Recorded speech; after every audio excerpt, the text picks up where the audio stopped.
They never told you the truth. They handed you a script. Go to school, get good grades, get a job, save a little, retire someday. Maybe, but they never told you that the script was written by people who never built wealth, that the world doesn't reward the obedient. It rewards the obsessed, that your mind is the real vault, and the key was never in a paycheck, never in a promotion. The truth about wealth isn't taught. It's felt, it's forged, it's fought for. And it begins the moment you stop chasing comfort key and start chasing your own damn fire. Go mindset, the birthplace of wealth, and wealth isn't first a number. It's a decision, a psychological transformation, a declaration that the life you were handed is not the life you will settle for. You see, most people live in mental prisons, invisible bars built from fear, scarcity, and self-doubt. They whisper, who am I to deserve more? And those whispers become walls. But the wealthy, they don't ask for permission. They create it. They don't inherit power. They awaken it, not through arrogance, but through absolute clarity that they were meant for more. Think of Edison, burning through 10,000 failures to light the world. Carnegie, the poor immigrant who became a steel empire. Ford, mocked by bankers when he dared to dream of cars for the common man. They weren't just builders of industry. They were architects of belief. And that's where it all begins. Not with money, but with the fire inside your mind that refuses to stay average. Belief, the currency before the cash in lieu. Every fortune starts with a whisper. What if? What if I could build something that matters? What if I could live a life of total freedom? What if I stopped waiting and started becoming? But belief, real belief, isn't positive thinking. It's not a cute quote on your feed. It's war. War against decades of conditioning that told you to stay small. It's rebellion against the voices that said, be realistic. Listen to me. Wealth doesn't come to those who want it. It comes to those who are as certain they will have it. That's the truth nobody tells you. It's not about greed. It's not about stuff. It's certainty, the kind of bone-deep conviction that bends the world. Napoleon Hill wrote, whatever the mind can conceive and believe it can achieve. But belief isn't born. It's built, brick by brick, decision by decision. Every time you choose growth over fear, you reinforce the foundation of your future fortune, because wealth isn't stored in a bank. It's stored in your self-concept. A Guam clarity, the hidden force that multiplies everything else, but without clarity. That's a fire without direction. And a fire without direction burns everything, including you. Clarity is power. It's the difference between motion and progress, between business and building. You don't get what you want. You get what you're clear about. Want to make millions. Then define your value you'll give in exchange. Want time freedom. Then decide what systems you'll build. Want impact. Then sharpen your voice until it cuts through the noise of the world.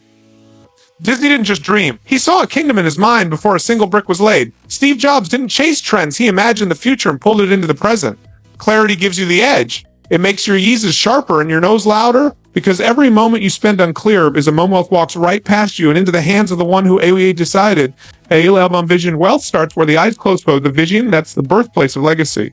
The masses look around. The wealthy look you within, and they don't see what you is all. They see what he could be. That's the difference. Average minds ask, what do I need to survive? Legendary minds ask, what do I need to build something eternal? Your vision should scare you. It should feel impossible, illogical, even insane. Because that's how you know it's yours. The giants of history didn't play it safe. They saw invisible bridges and crossed them before anyone believed they existed. You were born with that same spark. The question is, have you let the world dim it? Wealth isn't chasing dollars. It's building the life you and see in your soul and refusing to let it stay a fantasy. You don't need a guarantee. You need a vision so loud that the world eventually has to listen. A bomb purpose, the wealth that can't be measured ever. But here's where most people get lost. They chase the money and lose the meaning. They climbed the ladder only to realize it was leaning against the wrong wall. That's not wealth. It's a golden prison. Real wealth is purpose-powered. It's the kind of life that sets your soul on fire and lights up the world in the process. When you align what you dog with who you are and who you serve, and money becomes a byproduct of your mission. Louis, that's the secret of the greats. They didn't hustle for profit. They moved from purpose. And purpose is the ultimate multiplier. When you serve a cause greater than yourself, you tap into the kind of energy that doesn't burn out. It builds worlds. Anagam, discipline, the bridge between wanting and having it. But let's be clear.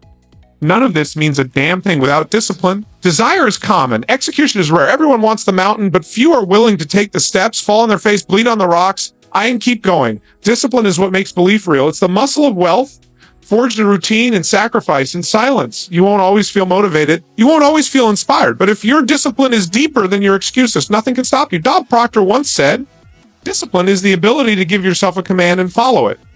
That's how you build wealth. By becoming someone who does what they said they would dog long after the mood is gone. Because wealth doesn't come from emotion. It comes from repetition, bomb action, a little bit spiritual practice, and and now we come to the raw truth.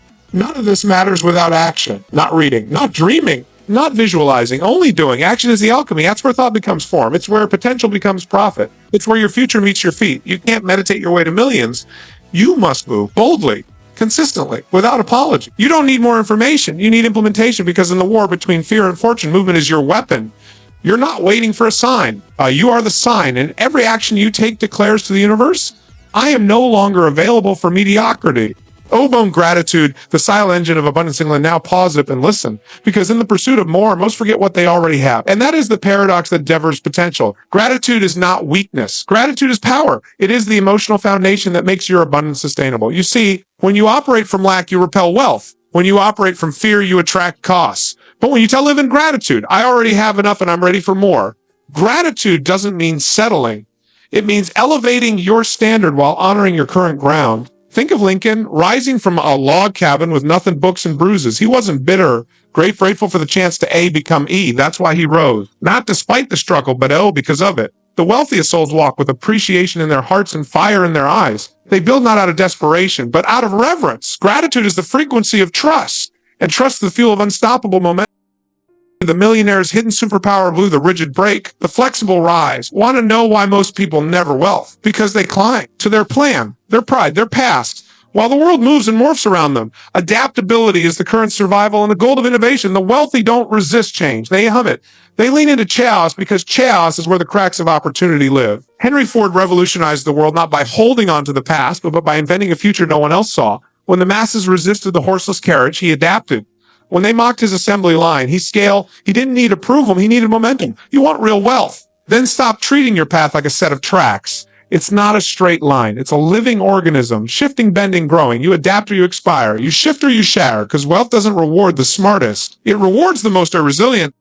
E.A. Garm resilience, the unseen price of every fortune. Now let's talk about pain. Yes, pain, because behind every fortune, there's a story the world never sees. There's sacrifice, rejection, sleepless nights. There's the season of drought, where nothing works and everything hurts. And the only thing keeping you alive is the decision to rise anyway. That's resilience. And resilience is the trait that separates the wealthy from the wishful. Walt Disney was told he lacked imagination. Colonel Sanders was rejected over 1,000 times before someone took his recipe. Ray Kroc was selling milkshake machines at 52 before he built McDonald's into an empire. You don't need perfect timing. You need perfect circumstances. You need a backbone made of fire. Wealth isn't the absence of hardship. It's the ability to take the hit and keep building anyway. Because the universe doesn't give you what you LY. It gives you what you earn through persistence. The moment you learning the never-ending edge of it. Now hear this. The moment you stop learning is the moment you start losing, because wealth lives in new expansion, and expansion requires humility. The greats are obsessed with learning. Not because they're weak, but because they're dangerous. They know every new skill is a weapon.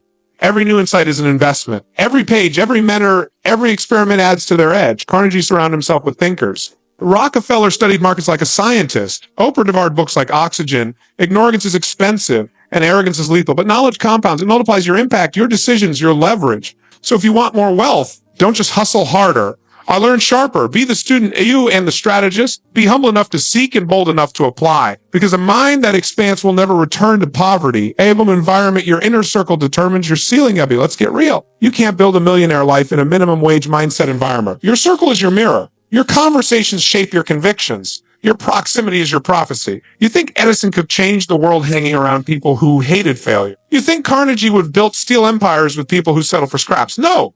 They chose their tribe the way kings choose alliances. Look around you. Who's challenging your limits? Who's feeding your vision? Who's reminding you every damn day that you're built for more? Or worse, who's keeping you stuck? Some people in your life are comfort, but comfort is not your calling. You must surround yourself with builders, unbelievers, and disruptors, people who talk about vision, no gossip, about ideas, not complaints, about action, not excuses. Because energy is contagious. And if you stay in rooms that play small, your wealth will shrink to fit the vibe. Or stay where you are. Elbram energy, the new wealth and emu in the modern world. Energy is the new currency. Attention's the battlefield. And your ability to manage your inner state is your superpower. You could have the best strategy in the world, but if your energy is low, scattered, or reactive, you won't execute. The wealthy don't just protect their money, they protect their mornings, their focus, their health, their estate and up, because how you feel affects how you think, and how you think determines what you do. That's why they meditate. Move, master their mornings, not because it's trendy, but because energy is leverage. You can outthink your competition. You can outspend them. But if you can outlast them emotionally, physically, mentally, you win. Guard your energy like gold, because in a distracted world, presence is profit. The most misunderstood asset. Let's be clear. Time is not money. Time is infinitely more valuable. You can lose $1 and make it back, but you will never get this moment again. The poor trade time for money. The wealthy trade money to buy back time. That's why they invest in systems, teams, automation, leverage. Not to be lazy, but to multiply impact. You weren't born to sell your hours. You were born to command them. Track your time like treasure. Audit your inputs, your routines, your scroll time. Every second you give away to distraction. Why is a second stolen from your dream? And the truth is, your wealth isn't built in the... I'll go on to the climax. Destiny has a deadline out. You're not here by accident. You didn't stumble onto this message because you're bored or broken. You're here because deep down, you know something is burning inside you. A voice, a vision, a E-vibration you can't ignore anymore. And you've waited long enough. You've danced with doubt. You've flirted with fear. You've entertained mediocrity like it was a friend. But mediocrity is not your home. You were not born to blend in. You were not meant to tiptoe through life, quietly begging for permission to rise. You were born with the breath of greatness. You were forged from the same stuff as Edison, Disney, Carnegie, Jobs. The only difference, they answered the call. They made a decision, not a wish, not a hope, not a soft maybe. A decision, loud, violent, unshakable. I will not leave this life the same way I enter it. I will rise, or I will. Why die trying? You want to be rich? Then stop thinking like the poor. Stop waiting for signs. You are the sign. You don't need another course. You don't need another podcast episode. You don't need 10 more books before you believe in yourself. You need hunger. You need movement. You need to decide because let me tell you something brutal. A time will not wait for you. A opportunity doesn't knock twice, and destiny doesn't tolerate indecision. Every day you delay your dream, someone else builds theirs with less talent and more grit. So what are you waiting for? Permission, perfection, guarantees? There are none. There never were. But there is one truth you can hold on to when the world bends for the bold. In it obeys the relentless. In it rewards the brave. Guam, the final truth, you are the source thing. So here it is. The truth about wealth nobody tells you. It's not out there, not in luck, in privilege, not in some chosen bloodline. It's not in the mark, not in your followers, not in your boss. Wealth is you. It's your ideas, your imagination, your capacity to envision a future and bend reality to match it. You are the source. You are the asset. You are the emerald L. They told you to chase the world. I'm telling you, create it. They told you to shrink. I'm telling you, expand. They told you to wait. I'm telling you, move. And when you do, when you really do, when you stop pretending and start becoming, you will look back and realize it was never about the money. It was never about the cars, the watches, the big house. It was about freedom. It was about creation. It was about living so fully, so boldly, so relentlessly that the wood had to change just to keep up with you. That is real wealth. Now go get it because the truth has been told and your time, is now.